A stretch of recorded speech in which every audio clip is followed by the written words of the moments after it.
And then Romans 10 and 11, by themselves, what would you find? You would think maybe unbalanced.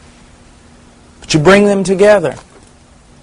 But it's amazing that we're never worried about being unbalanced, about our emphasis on man, or unbalanced on our emphasis of some attributes of God, like love and mercy and compassion.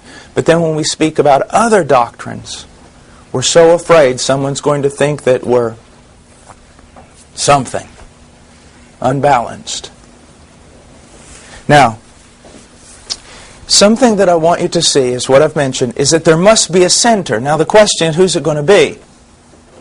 There must be somebody first. Who's it going to be? There must be an ultimate motive. What's it going to be? If I just leave it at the ultimate motive is the love of God for man. Not just the love of God. No, the love of God for man. If I leave that as the ultimate motive, no one has a problem with it. But if I put even farther back a greater motive, the glory of God, take the spotlight off of man and put it on God, people start getting a creepy crawly feeling. Something's wrong. This is not right. And it goes back to that sticking your lip out and walking out the door and going, well, what about me? I mean, I got to be in here somewhere, don't I? You are in there somewhere. But you are in there somewhere because God is love. And God does all that He does for His own glory. And if it wasn't the case, if God had to find a motive in you, you would go to hell. Because the only thing a sinful, fallen man can motivate a holy, righteous God to do is judge him. So if you want God to turn His eyes off of Himself and to look for a reason in you, you go right ahead. But it's not recommendable. It's like one time praying in this church and people were coming forward and I kind of came down from the podium and I was praying right there on the steps. And this young boy comes up and just gets right beside me and starts praying. Young boy, he was probably 19 or 20.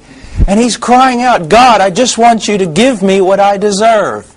I have never stopped anyone in the middle of their praying. But I stopped him. I poked him.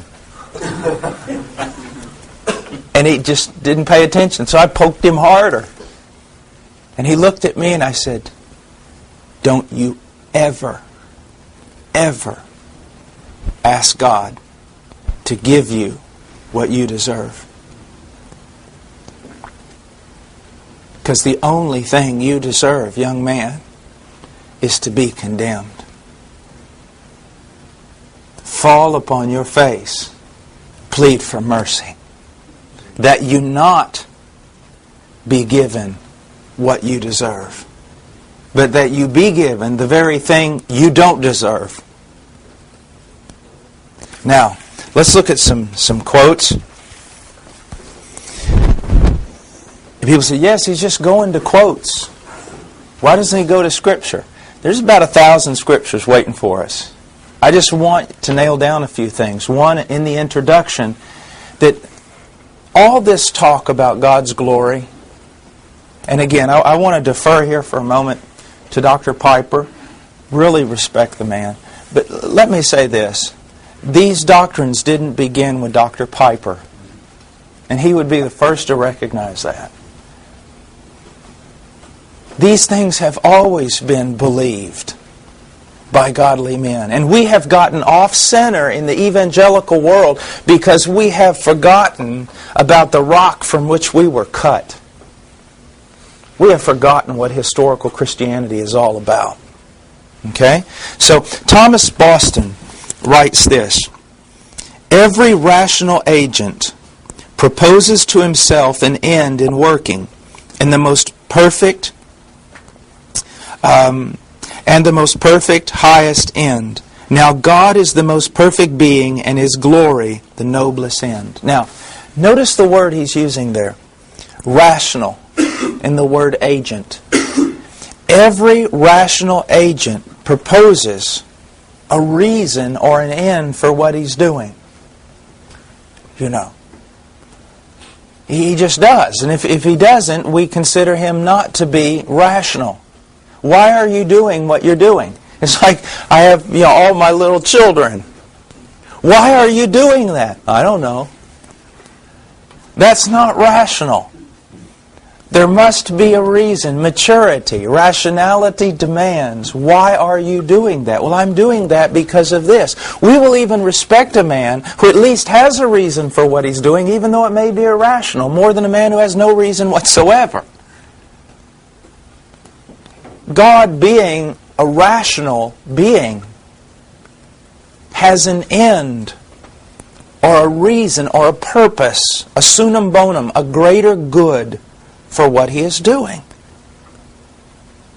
And that good, that greatest good, that ultimate reason, of course, is himself. Now, A.A. Hodge writes, since God himself is infinitely worthier than the sum of all creatures, it follows that the manifestation of his own excellence is the highest and worthiest end conceivable. Again, there's got to be a reason. Do you really want it to be you? And if God's greatest reason, greatest purpose, greatest motivation is you, have you not then become the center of the universe? The reason for all things. And that, my friend, is perversion. That, if you want an example of perversion, that would be it.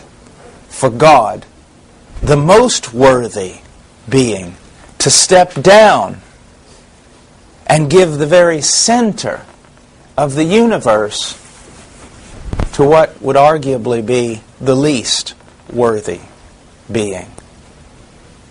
Now, Charles Spurgeon writes, God must have the highest motive, and there can be no higher motive conceivable than his own glory. The good of his creatures he considers carefully, but even the good of his creatures is but a means to a main end, the promotion of his glory. All things then are for his pleasure, and for his glory they daily work. Now, as Martin Zacharias was sharing the other night in our church, and I was translating for him, did you notice something that he said? In the Bible Institute where I studied,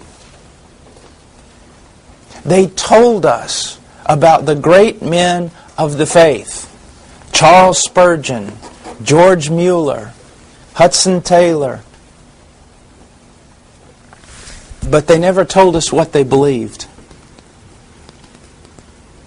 And it is what they believed that made them the useful servants that they were.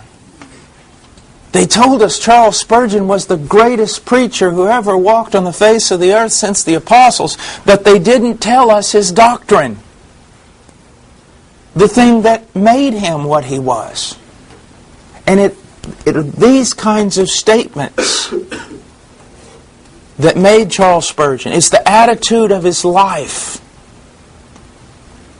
He was God besought, saturated with God. Now, we're going to read something at length here, and it's Haldane's letter addressed to a professor of divinity at Geneva. And it's worthy of going through in detail. It is a magnificent statement. And it so applies to today's malady of humanism and man-centeredness. Look, listen, guys, just look at this for a moment.